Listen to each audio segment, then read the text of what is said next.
वेळी माणसाला सर्वात जास्त दुःख कोणत्या गोष्टीचं होतं? मित्रांनो, गरुड पुराणानुसार मृत्यूच्या वेळी माणसाला आपल्या संपत्तीचं म्हणजे दौलतीचं तितकं दुःख होत नाही ना, आपल्या घराचं, गाडीचं किंवा कपड्यांचं. त्याला फक्त एकच गोष्ट सतावत राहते की त्याने आपल्या माणसांसाठी म्हणजे प्रियजनांसाठी वेळ का नाही काढला. आई वडिलांना प्रत्येक वेळी टाळाटाळ का केली? मुलांसोबत बसायला त्याला फुरसतच का मिळाली नाही? आणि पत्नीचं बोलणं किंवा तिच्या भावना कधी लक्ष देऊन समजूनच घेतलं नाही. आणि जेव्हा त्याचा श्वास थांबतो तेव्हा त्याचा आत्मा तिथेच अडकून राहतो, त्या अपूर्ण राहिलेल्या कामांमध्ये, त्या अपूर्ण राहिलेल्या नात्यांमध्ये, जिथे त्याला खूप काही सांगायचं असतं पण आता त्याचं ऐकून घेणारं तिथे कुणीही नसतं. म्हणूनच तो आत्मा तडफडत राहतो.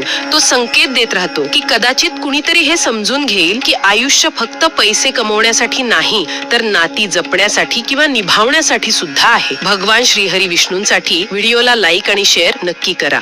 मृत्यूच्या